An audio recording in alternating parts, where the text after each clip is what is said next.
So this is really bad. The Washington Post is basically shutting down its entire sports branch. And this is big on a couple of fronts. For one, the Washington Post did a great job of covering both local reporting and national reporting. From a local sports standpoint, the Washington Post did a great job of covering the colleges in the DMV area, as well as the high school sports. The DMV has some of the best athletes in the country, and that often leads to people wanting to know about certain recruits for college basketball, college football, etc. And the Post high school sports section did that.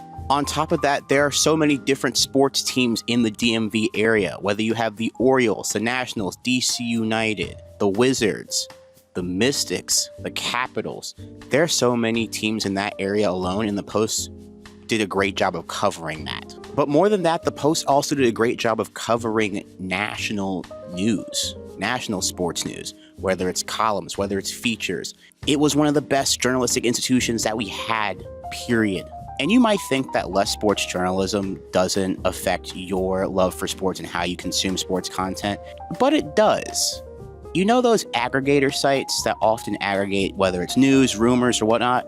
Where do you think they aggregated it from? And with a lot of big media layoffs, it's often very clear that the people doing these layoffs have no idea what they're doing. For Post Sports to be shut down before the Winter Olympics, during the NBA trade deadline, before the Super Bowl, and before the World Cup, that's crazy.